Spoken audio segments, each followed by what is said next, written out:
What's up, Redeemers? We're back. My name is Keith. I'm Nick. And I'm Curtis. All right, and we're Redemption Reacts. Today we got Jackson Wang, LMLY. I personally think it's Let Me Love You, but I guess we're going to find out in a little bit.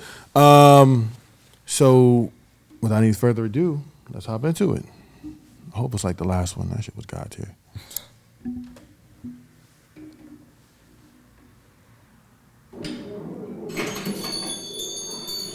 Open the shot is clean.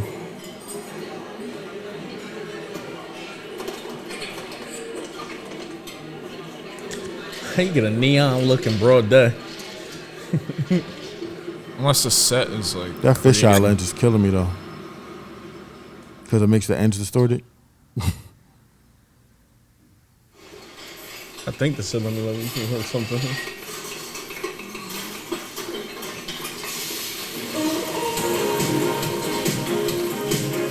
Ow. This is giving me 80s vibes. Yeah, I love the vibes already. Oh, we just filthy.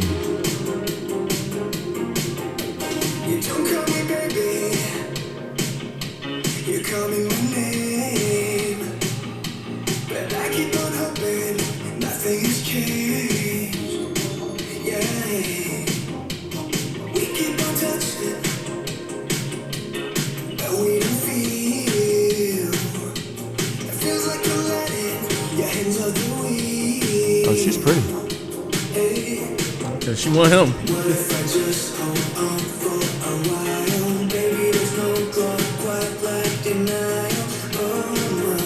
Bars.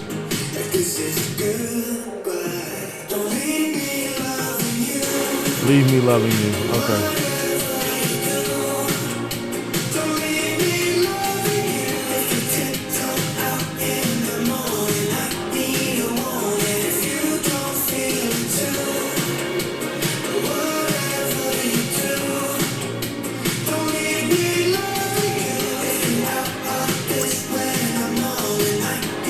Shit, he bagged her.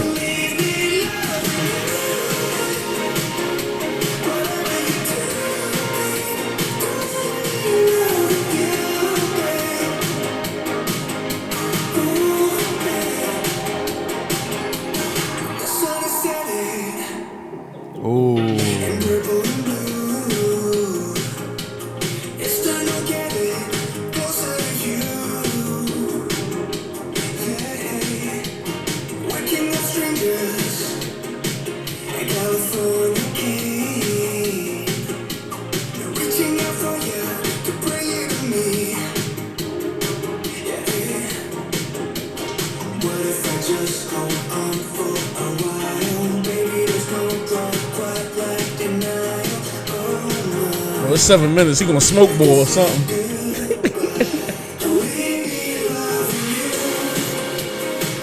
I don't know. I don't think he bagged her. I think the blue was a dream or imagination. Yeah, he was imagining all that.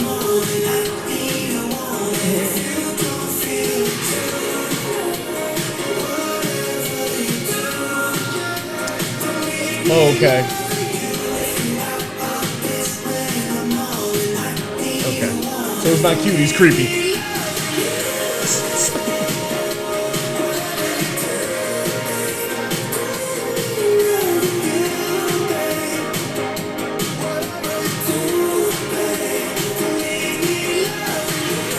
Nice.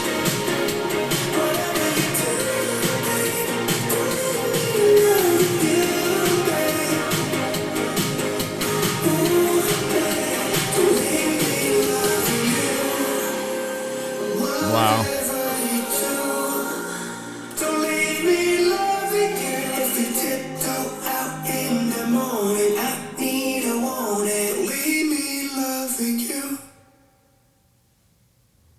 Shit. That shot crazy. That is a god tier shot. Yeah. That framing, him just getting smaller and smaller in the frame. Yeah, he's getting smaller and smaller in her world as she leaves him for the love of her life.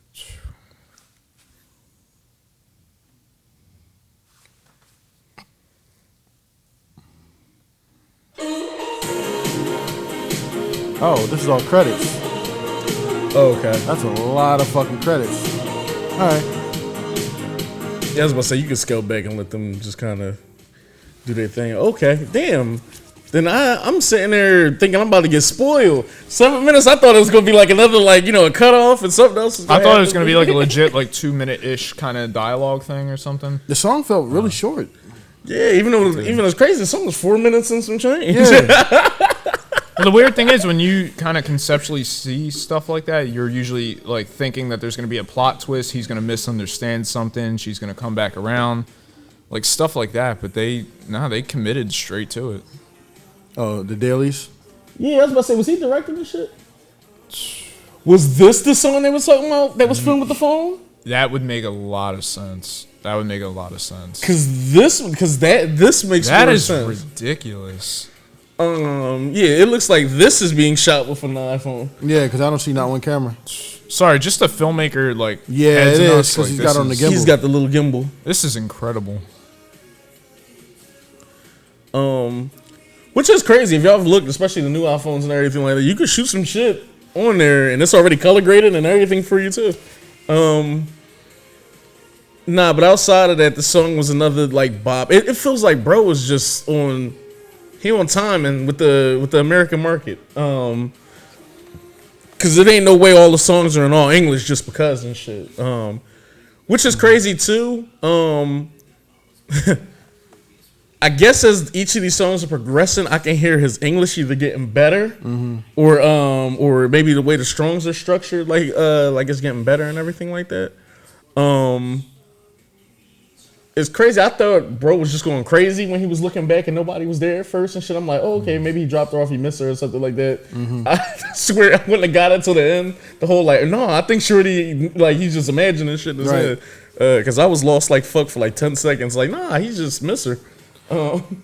Because especially he did all this extra work, put the flour in her junk, really showed care to it. And she just took the flour, threw it to the side, and drank the tea. Never looked back at him, never gave him any you know what I mean? Then it wasn't even that. It was the flour wasn't left on the table or anything. No, it was on the floor. It was on the floor later on. You know what I mean? And then everything kind of went blue, and then you get the flashbacks.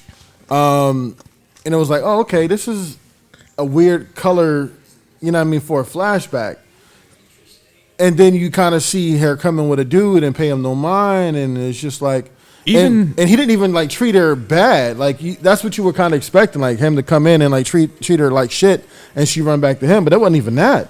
I love that though, because I hate the cliche of someone just having to treat you badly for someone to then rebound, just in stories in general. Who wants to do that though? Who wants to be that guy? Yeah, in other words, for me not to quote unquote win in the situation, someone has to treat you bad or do something like that. I just like it when it's more not everyone is gonna be sometimes someone's just gonna be happy with someone else, And I just love that they committed to that.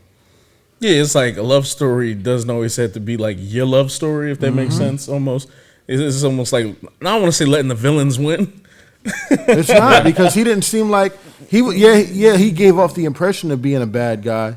He seemed arrogant, but even at the end when they were driving away in the car, she looked at him like she was really in love with him, and he looked back at her like he was really in love with her.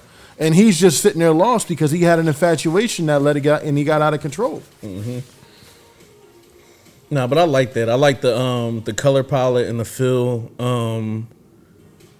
Bro definitely has a lot of music that sounds. I always use the term it's gonna be classic music, just because. Synth. Anything that's kind of either in that 80s or early 2000s maybe seems like music that I always say this sounds like a track that could have been played 20 years ago, or sounds like a track that can get played 20 years from now. So I like the aesthetic. I like a lot of what he's doing on all of his solo work from what we're gauging, and just this type of video already lets me know that he's not on the normal shit. Yeah. Like you said, he lost essentially in a video, and it ain't too many SeaWorld or SK World videos I think we've watched where someone kind of just lost the girl or lost anything. You know what I mean? I mean, here's the one part. In order to lose it, you got to have it. Well, that's true, too. He never had it. Yeah. Well, I mean, he led us to believe he was in a war that he wasn't even fighting in. What I mean? But that's I think it's more so, I mean, yes, it is in his head, but it's not I think it's just the racing your mind does when you feel like there's possibility for a connection. You know what I mean? Like it's like an overthinker. Yeah. You kill yourself before. Well, I mean, you feel that romantic tension. Is there something there? Is there not? You know, what would it be like? You know, and you're just like so consumed in those thoughts that then to have the rug kind of pulled out from under you, so to speak. But even when they were on the bike, the camera didn't show him hardly at all. It was literally just focused on her, like in his head, like that's all he's seeing is, you know, like it's not a moment they're sharing together. He's literally withdrawn from his own thought, I guess, as far as it. So just the fantasy like elements of it, it was just really well portrayed. Yeah, I don't know. I like this a lot, man. Just because it's not like it's not the social norm for things. Most of the time in these videos, the boyfriend will be portrayed as kind of like either like ultra asshole, because you could say he was a little snarky now, or some people like maybe bro just got off work, right? Like, you know what I mean? So it's, you know, most of the time it's like, oh, he's an asshole. The twist would have been like him about to hit her or something, and he save her, and then, you know, get her and everything like that. I kind of like that she just drove off. Happy as fuck, married. The camera literally racked focus away too. Like he was literally blurred in the foreground, or in the background, I should say, in that shot. Yeah. There's a lot to touch on though in this video, particularly. Like I can't like just even the attention to the direction, even if it was just with an iPhone or anything like that. For one, that in and of itself is amazing. But then like how they got it through the fire, just the choice of like match cutting with the bowl that he's washing in the dishes and everything, like, and having the camera go underwater. So just like all those little stylistic, aesthetic kind of choices and everything. Yeah, I could say a lot. Like if you guys. Another thing, real quick too, and it's kind of a narrative of this, and it's real life. Everybody feels like they're the main character in their own life, when in reality, you might not even be a minor character or even a thought to somebody else. Like they may be like, yo, I love her. She may look at you and like, why is this nigga staring at me? She's there like, I like the food of the place. Right, like I have just came for the egg. I don't even care his about mind you. is like she's, you like know, if you weren't here, I wouldn't even notice. And like that's how crazy things are. Directed. You know what I mean? Like that's just really just that weird. But that's reality. But he directs too. What doesn't he do? But even just to touch on your point a little bit too, one of my favorite films in general, especially from the golden age, like Hollywood, like back, you know, if you're talking like 40s, 50s, everything like that, is Roman Holiday with Audrey Hepburn and Gregory Peck. And there's a very similar storyline in that. Legends. Yeah, there's a storyline similar to it in that, and basically you can share this beautiful experience with someone, but then ultimately you just know you have to kind of go your separate ways, and the way you kind of expect those stories to play out, and then they kind of pull the rug out and leave you, you know, with that I guess that bittersweetness is ultimately what it is. In that film at least. In this, it's just pure sad. Yeah, because I know exactly what movie you're talking about. It just leaves you with that disdain of like, well, I guess enjoy what you had when you had it versus kind of now. It's the beauty that it happened as opposed to the disappointment that it's gone. At least in that situation. And in this, I just think it's ultimately more relatable. Like, because think about it from just an audience perspective, you're able to take away more projecting your own thoughts and feelings into the characters rather than them just hypothetically getting together at the end, and then you just kind of chalk it up to that. Like, I feel like there's a bigger imprint and conversation to be had because it was really just relatable. Because that's something I feel like no matter who you are, like you could relate to. Yeah, I also love like it's the lyrics weren't like, you know, super complex, but that whole just don't leave me loving you can, the way the video first sets up, it seemed more like of a, you know, don't ever kind of break up with me situation, or don't hurt me in that sense. The lyrics are kind of fucked up in hindsight when you think about it, like what happened during the video. It's literally like, don't just leave me loving you. Bro, I've invested all this emotion. Like, I've invested all these years in my mind. Right. But you notice, and that's the title of the song doesn't have because the don't part. It's leave me loving you. So or left me loving you. Leave. Yeah, I think it was just leave. No, I mean, but I'm saying like, you know, that it happened at the end would be like you're already left. Yeah. Oh, okay, I see what you're saying. But like, it's the crazy part. I'm trying to figure out what I was gonna say. And I feel like the plot. Sorry. Go on. No, you good. I was talking about at first how the lyrics, how I'm an overthinker, so the lyrics will fuck you up. Yeah, so like, same. I'm an extreme overthinker, and sometimes I say this phrase all the time: paralysis by analysis, where you Mental gymnastics. think so much that you just afraid to move, or you don't move, or before you make the move, you're rethinking a move that you just like. You're doing too much goddamn thinking. The double dutching thing, like not knowing, kind of. And like I've been in situations where I've had the whole entire thing planned out, and it's only been like 5 seconds. Yeah. And so you can literally go through all that. That opening shot, that lighting is crazy. Well, I think relationships are an investment, though. So I feel you. I'm definitely at a point where it's just like if we can't get married, we probably shouldn't even be talking because I'm just when I'm asleep with you or something, and it's gonna be kind of it. Or you waste years with a person that has no fruit. You know what I mean? It's going to bear no fruit. Nah, that shit dead. If I'm with you for like 5 years, we need to be married or something like that at this point. So, but yeah, that's a whole nother topic. Yeah. Even just how you had touched on the lyrics and everything with the overthinking. I love the we always touch, but we don't feel. Like as far as like the juxtaposition between those things, because and you know the touch doesn't have to be like anything necessarily like sexual or anything like that, but just your paths crossing, like you feel like it's like because you talk about fate and free will and destiny and all those things, you feel like someone's like almost placed in your life for like a certain reason or anything like that, or just like you know alluding to those kind of romantic interests or anything, but and then just being stuck and having everything pulled, you know, the rug pulled out from under you, like. And just as a side note, I think the acting in the video is really convincing as well. And I love, just briefly touching on the title again, how they use the letters for an acronym rather than the title itself. I love that because it allowed you to get engaged in the story without knowing where it's going to go. You know what I mean? Like, so it made the reveal hit a lot harder.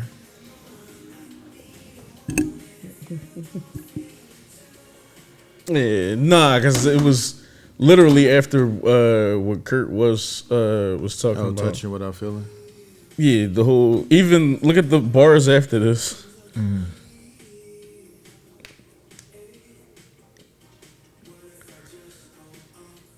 What if I just hold on for a while? It was no drug like now. That was the bar. You know what I mean? So last watch through. Yeah, so it's oh my, if this is goodbye, like you know what I mean. And so even her sipping the cup, he's out of focus there too. Like he's just a worker that goes back to working. Yeah, so I know sometimes because I have this real big joke with film that sometimes people reach and the director may not have even been trying to do anything. Yeah. You know how it is, like you'll be watching something and be like, oh my god, look at this, the shot's parallel because the two forces met here, and then the director on the Why don't you at me, bro? Yeah, they do it. No, I do it all the fucking time. And then you'll watch the director's cut and the director will be like, no, it was a nice shot and we just kind of left it there. I just thought it was cool. That's what David F. Sandberg said, ironically, about Shazam. He said because there was a moment where someone had to tie their shoes and leave, and then someone said it was a metaphor for her embracing her powers or something because she ends up being super speed, but she was always the one that was slow behind, so they felt like it was like a full circle thing. He was like, yeah, the actress wasn't available that day. We filmed this scene continuity-wise before, but she wasn't there, so we had to find a way to insert her by cheating the setting and having her, and they're like, oh, what if she's just inside getting ready? That was like a way to cheat that problem on set, and that happens all the time in film, stuff like that. But yet it was, shit, we know. But it was a self-fulfilling kind of prophecy in a way. A little accident happened to tie something else in, and then puts 1,000 people in a frenzy. So stuff like that, that happens a lot. But yeah, I like this, and I doubled down on everything. The actors and everybody did what they were supposed to do. This was, ironically, we didn't say that neither. Another one of Bro's videos with kind of 3 settings. Really 1 if you just want to count all inside. Really 2 if you just want to count outside and inside. Right. But making a whole little story within like kind of 2 settings almost. Because I could argue him riding the bike was just the same street that, you know what I mean, that they got off, that they drove. So that was one. Well, the behind the scenes, they were just on the tracks. Like And then obviously being inside the bar and everything, but it's just like this nigga is shooting on an iPhone in the minimal settings, doing bangers.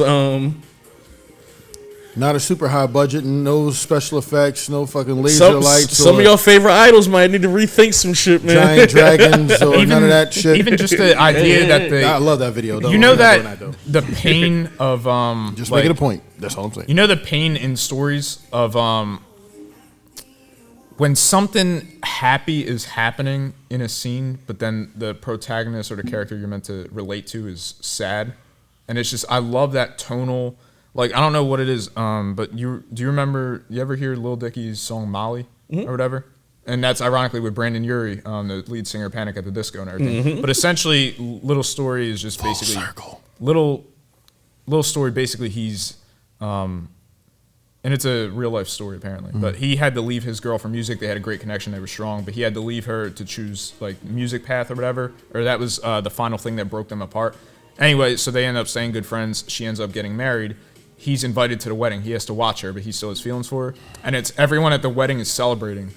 And there's a moment where like the balloons are coming down and everything, and he's like slowly like sipping the drink, kind of dying inside. But it's just when the tones like kind of balance like that was kind of the vibe that I had seen this with that bittersweet ending. And it's just like, and it was just so funny that we had described him as similar to the Panic at the Disco thing with Brandon Urie. But all that to say about this though is just.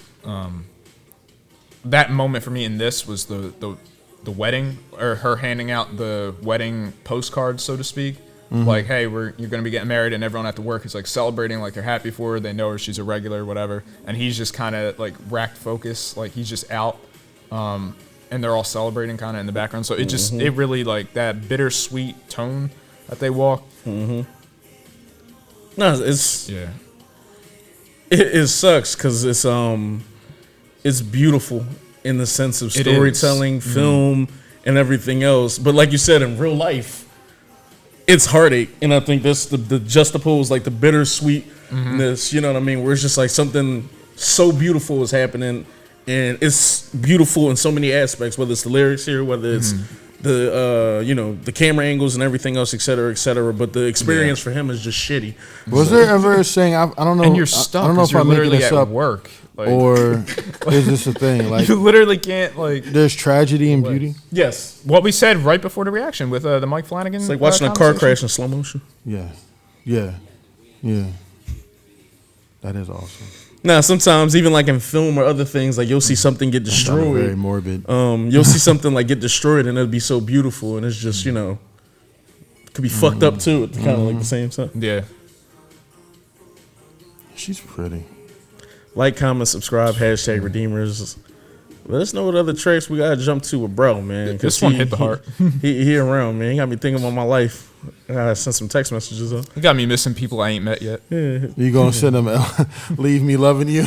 Yeah, make sure y'all subscribe to the channel. Don't leave us loving y'all. Y'all not here. Nice. Love you guys to death. We love y'all. I'll let y'all. Take care.